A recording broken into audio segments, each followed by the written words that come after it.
আসসালামু আলাইকুম, welcome back to my channel বিথিরোজ ব্লগ ফ্রম শারমিন বলছি। আজকে চলে এসেছি একটি আর্ট এক্সিবিশনে, যেটা ছিল সেন্টার পয়েন্টে। তুমি এই পাশেটা আসো। মোনালিসা না, এই পাশেটা হবে না তোমারটা? মোনালিসা, এটা মোনালিসা।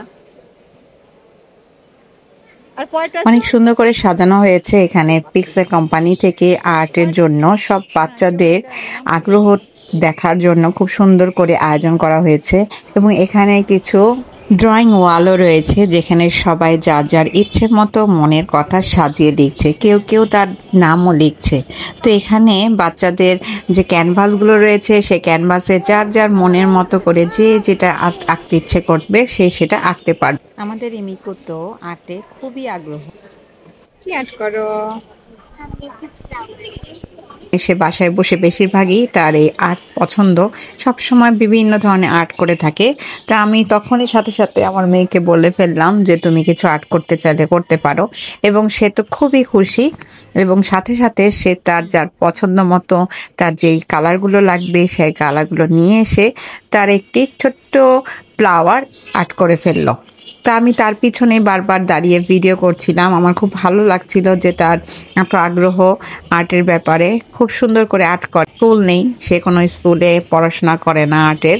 আমি অনেকবার চেষ্টা করেছি তাকে স্কুলে দেওয়ার, কিন্তু সে রাজি না। সে নিজে নিজেই সব কিছু করতে পছন্দ করে। এদিকে ওই যে বললাম যে ব্যাকগ্রাউন্ডে একটি লেখার জন্য জায়গা রয়েছে, সবাই লিখছে এখানে। ওরা সবাই ভাই বোন, ওর বাবাও লিখেছে কিন্তু ভিডিও ক্লিপটি ছিল না। যাই হোক, সবাই মিলে সুন্দর করে এখানে লিখে ফেললো। তারপর পাশে ছিল যে আর্ট গ্যালারি, মানে একই জায়গায় সে আর্ট গ্যালারিতে খুব সুন্দর সুন্দর ক্যানভাসে ছবি আঁকা ছিল। আমার অনেক ভালো লেগেছে, আমি ঘুরে ঘুরে সবগুলো ছবি দেখছিলাম।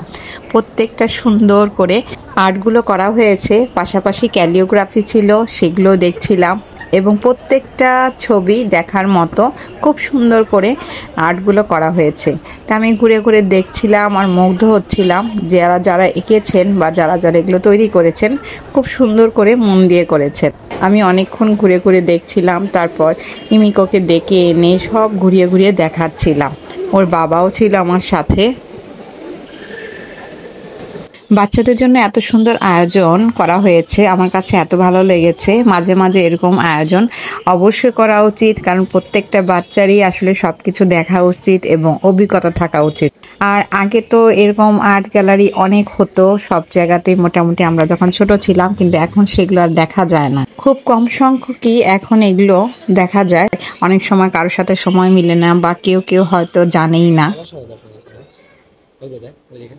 আর একটু সামনে এগোতেই ছিল লেটার বক্সের মতো, সামনে খুব সুন্দর করে একটি শেয়ার করা আপনার নিজেদের যে কমেন্টস ছিল, এই মন্তব্যগুলো আপনারা ইচ্ছে করে এখানে খামের মধ্যে লিখে খামের মধ্যে ভরে রাখতে পারবেন আপনাদের ভালোবাসা, আপনাদের মনের কথাগুলো। যাই হোক, আমার আর লেখা হয়নি, যেহেতু বাচ্চাদের নিয়ে ব্যস্ত ছিলাম তাই আর লিখিনি।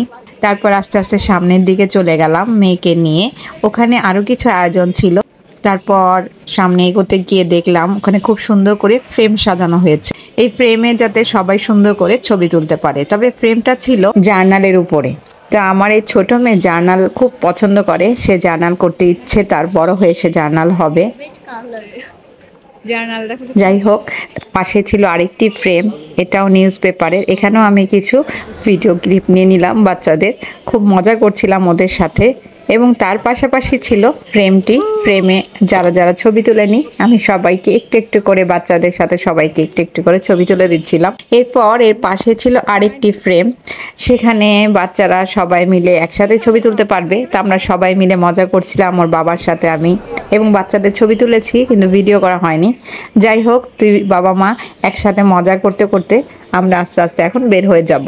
এই দিনটি আমরা আসলে সারাদিনই ব্যস্ত ছিলাম। সকালবেলা বাইরে গিয়েছিলাম, সেমিনার থেকে এসে বিকেলবেলা আমরা আসলে বের হয়েছিলাম। তারপর এখানে সারাদিন ঘুরলাম, নিচে শপিং করলাম, ইউনিমার্ট থেকে শপিং করে তারপর উপরে আর্ট গ্যালারিতে চলে এসেছিলাম।